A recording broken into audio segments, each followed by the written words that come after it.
안녕하세요. 벌써 이제 오해가 됐네요. 여러분들 시간이 금방 엄청 빨리 간다는 걸 아시겠죠? 그래서 오해면 벌써 한 달이 지났다는 이야기예요. 평가단이 10월 달 우리 시험 보기 전주까지 진행하다 보니까 이제 시간이 긴 것처럼 보이는데 사실은 그렇지 않아요. 일주일씩 이렇게 지나가면 시간이 엄청 빨리 가기 때문에 평가단 요 내용을 진행을 하면 그 진도에 맞게끔 진도를 따라오시는 게 아마 도움이 되실 거예요. 그래서 이제 이번 5회차에서는 이제 재산세 과세 표준부터예요. 재산세 과세 표준 세율에 관한 설명으로 틀린 걸 찾아라 그랬어요. 그럼 이제 재산세 과세 표준 문제를 풀 때는 제일 먼저 이제 풀어야 될 게 어느 날을 시점으로 기준이 언젠가를 찾으셔야 돼요. 과세 기준일 현재. 그러면 주택에 대한 과세 표준을 찾아라 그러면 주택의 시가 표준액에다가 그 주택의 시가 표준액에다가 정부가 공정시장 가액 비율을 일정 퍼센트를 곱해줘요. 그래서 주택인 경우는 60%를 곱하기로 해줘요. 그 다음에 건축물이 주택이 아닌 건축물 그랬네요. 그러면 일반 건축물에다는 과세 기준일 현재 건물의 시가 표준액에다가 여기에다가 건축물은 70%를 곱해줘요. 그 다음에 이제 사실상 취득 가격이 증명이 됐다. 그런데 재산세는 사실상 취득 가격이 증명이 된다고 해서 사실상 가격으로 가는 건 아니에요. 무조건 재산세 같은 경우는 사실상 취득 가격이 증명이 되더라도 시가 표준액으로만 하게 돼 있어요. 시가 표준액으로 가는 거예요. 다른 거 하면 안 돼요. 시가 표준액을 기준으로 하겠습니다. 이렇게만 해주셔야 돼요. 그러면 답은 3번이 틀렸어요. 그다음에 토지와 건물 소유자가 다른 주택에 대해서 재산세 세율을 적용할 때 그러면 토지와 건물의 소유자가 다른 주택이네요. 그러면 소유자가 다를지라도 주택은 주택별로 과세를 해요. 그러면 주택별로 과세하기 때문에 토지와 건물의 가격을 합산한 이제 여기가 포인트. 합산한 과세 표준의 세율을 적용하겠습니다. 이렇게. 토지 건물을 합쳐서 소유자가 다르다고 해서 따로따로 계산하는 게 아니라 토지 건물을 합산한 금액에 거기에다가 세율을 적용하겠습니다. 또 납세의무자가 관할구역에 2개 이상의 주택을 소유했다. 이 사람이 집을 2개를 가지고 있어도 주택별로 과세하는 거예요. 그래서 주택별이니까 주택별로 주택의 재산세를 따로 계산하겠습니다. 그래서 정답은 3번 이렇게 되는 거예요. 자, 문제 2번. 재산세 과세 표준과 세율에 대한 설명으로 옳은 것을 모두 골라라. 이게 31의 기출문제예요. 시험 문제가 이런 식으로 나온다는 걸 보여드린 거예요. 그러면 지방자치단체장은 재산세는 50% 범위 내에서 가감할 수 있어요. 가감할 수 있는데 이 가감한 세율은 해당 연도에만 적용하겠습니다. 그럼 맞았어요. 근데 31회 때는 이걸 어떻게 냈냐면 해당 연도와 3년간 적용하겠습니다. 이렇게 낸 거예요. 해당 연도에만 적용하겠습니다. 그다음에 고급 오락장으로 사용한 토지는 사치성이네요. 사치 그러면 4%. 1000분의 40입니다. 4%니까. 그다음에 주택에 대한 과세 표준은 주택은 과세 기준일 현재 시가 표준액에 공정시장 가액비율 70%를 곱하기 하겠습니다. 틀렸네. 주택은 60%를 곱하기 합니다. 그러면 이 중에서 옳은 걸 찾아라 그랬으니까 올바른 것은 기억번 하나만 올바르네요. 그래서 답은 1번 이렇게 가는 거예요. 이렇게 찾으라는 문제를 31회 때 문제를 냈는데 그 31회 기출문제를 약간만 변형시킨 거예요. 이 형태의 문제가 출제가 됐어요. 자, 3번. 재산세에서 가장 높은 세율이 적용되는 걸 골라봐라. 그럼 찾으면 되죠. 별장은 4%. 읍지역, 지방에 있는 공장용 건물의 부속 토지인데 입지 기준 면적 이내. 입지, 그러면 군 지역에 있는 공장이고 입지, 생산 쪽으로 사용하는 게 있으니까 0.2%. 공장 용지니까. 고급 주택은 일반 주택하고 동일하게 0.1에서 0.4%. 분리과세 대상인 전답과수원, 분리과세라고 했으니까 0.07%. 네, 상가로 사용하는 건축물이다. 건축물이네요. 일반 건축물은 0.25%. 그러면 이 중에서 세율이 가장 높은 것 찾아라 그랬으니까 별장 1번.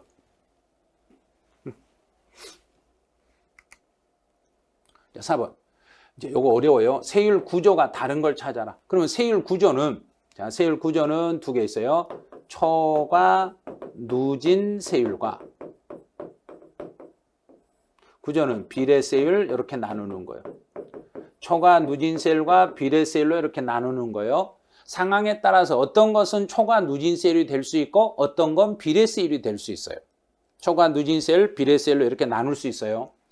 근데 C에 공업지역과 산업단지 안에, 그럼 도시에 공업이나 산업단지 속에 있는 것은 이거는 공장이 있으면 생산을 하려고 하는 지역이기 때문에 공장 용지는 생산 쪽으로 사용하니까 0.2%가 돼요. 그러면 비례세율이 되겠네요. 그다음에 군 지역의 입지 기준면 이내다. 군 지역도 여기도 0.2%예요. 그럼 여기도 비례세율이 되겠네요. 경작에 사용하지 않았다. 경작에 사용하지 않았다 그러면은 종합합산이니까 0.2%에서 0.5로 가요. 0.2에서 0.5. 이건 초과 누진세율입니다. 그러면 여기까지만 보고도 세율 구조가 다른 건 3번이 답이네요.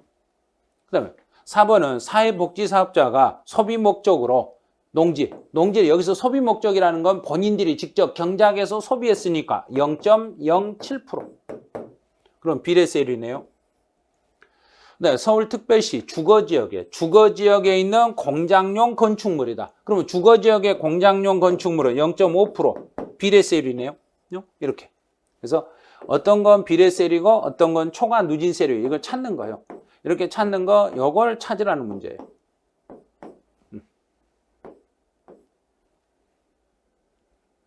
이렇게 찾으라는 얘기예요. 그래서 비례세율이 아닌 걸 찾아라. 그럼 여기네요. 초과 누진세율. 그럼 정답은 3번 이렇게 찾으시면 돼요. 이런 문제가 나오면 사실은 엄청 까다로워요.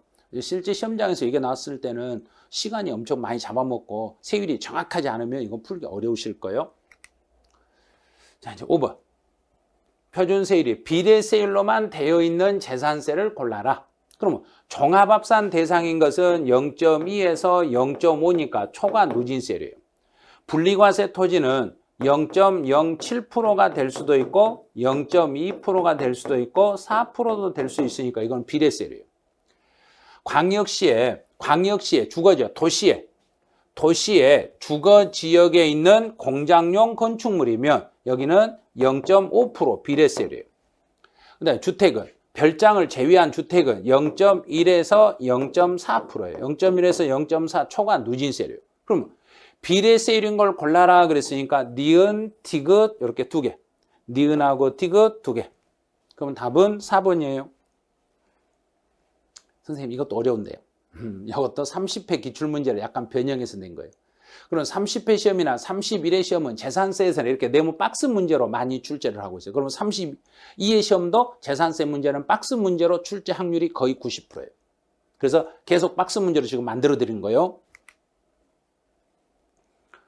주택에 대한 재산세 설명이다. 이 중에 옳지 않는 것을 몇 개인가 그랬네요.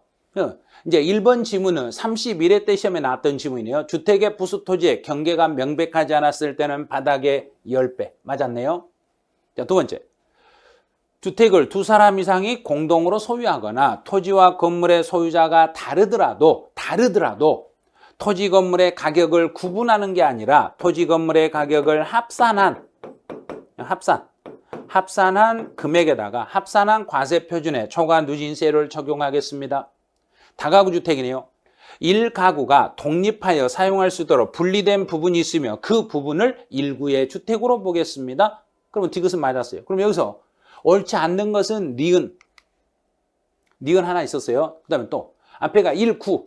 겸용주택에서 1구가 나오면 면적 크기를 비교하니까 50%가 넘으면 모두를 주택으로 봐요. 맞았네요.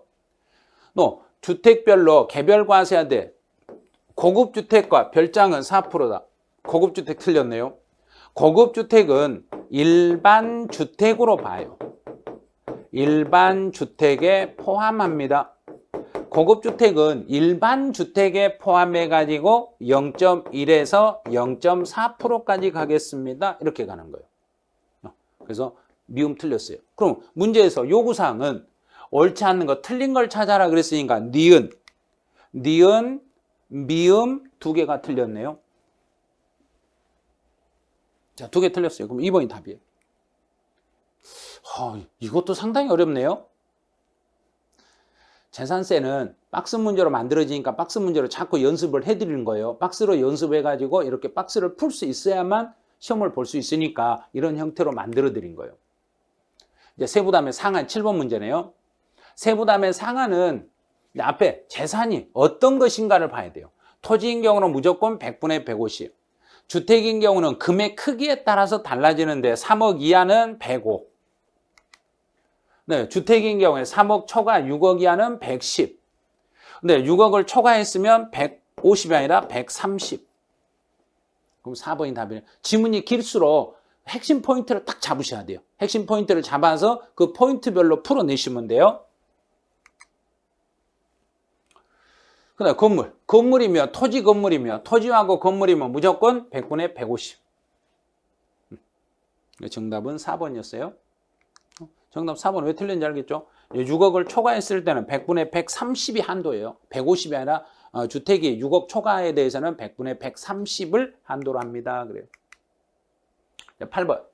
재산세, 납세지에 대한 설명으로 옳지 않는 걸 찾아라. 그러면 1번. 재산세는 무조건 지방세니까 물건 소재지. 자, 물건. 토지 소재지, 건축물 소재지, 주택 소재를 관할하는 또 담아있네. 선박은 선박 소유자의 주소. 주소? 항공기는 정치장 소재지. 자, 그럼 주소지 틀렸죠? 4번. 그럼 선박은 선적항 소재지예요.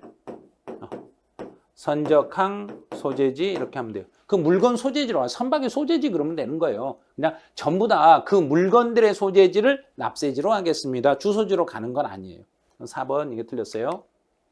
자, 문제 9번. 정기분, 납기에 대한 설명으로 옳지 않는 걸 찾아라. 토지는 속이 안 좋으면 구토하라겠죠. 9월달.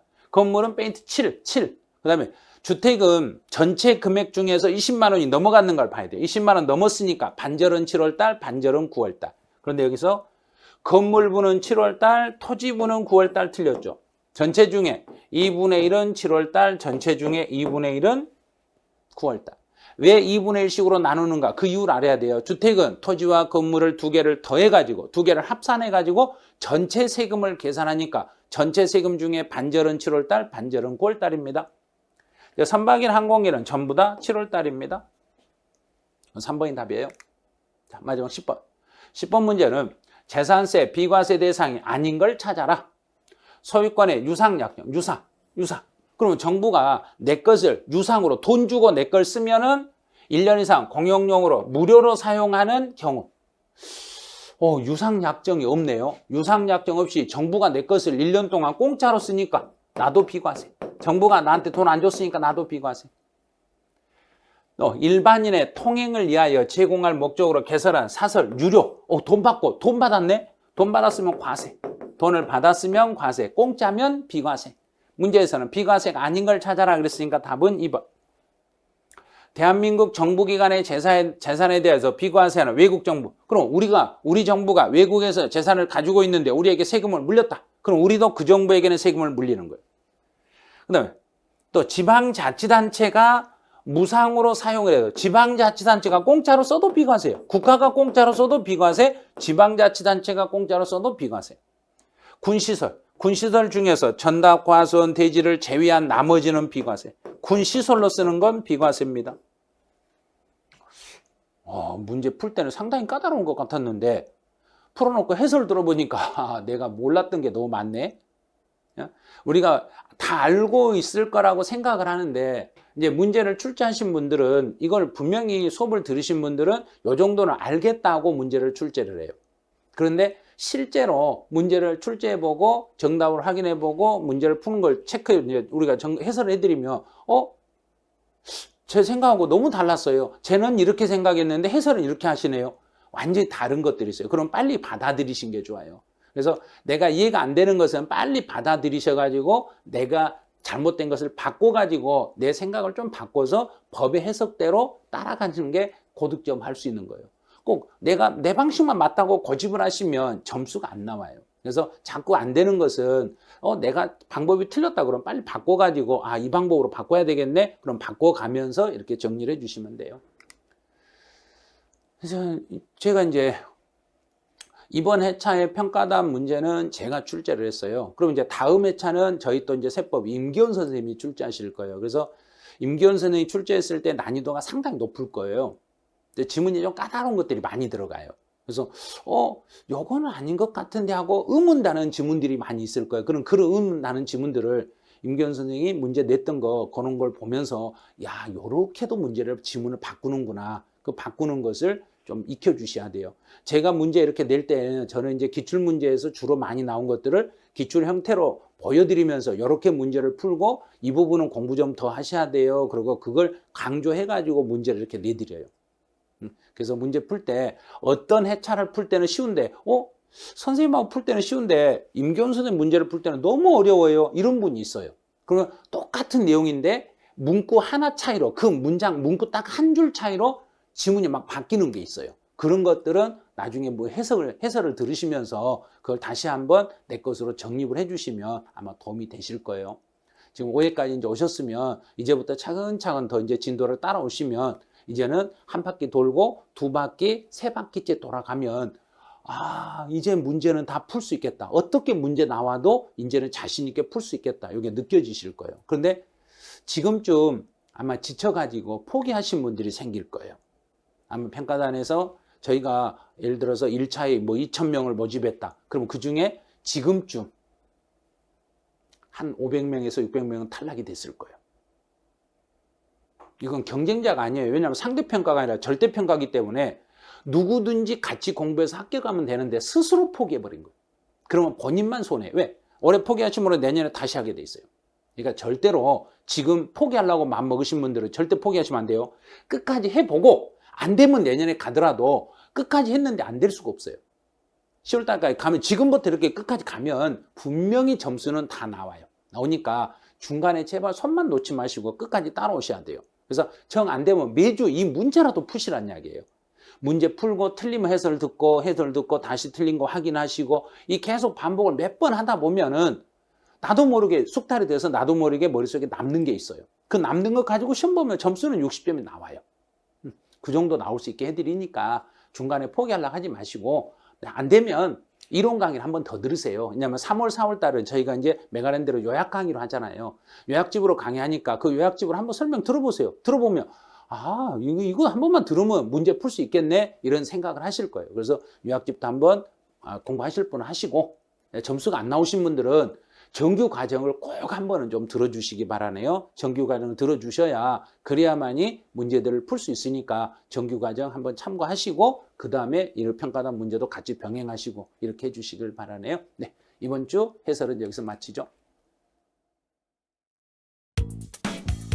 강사력이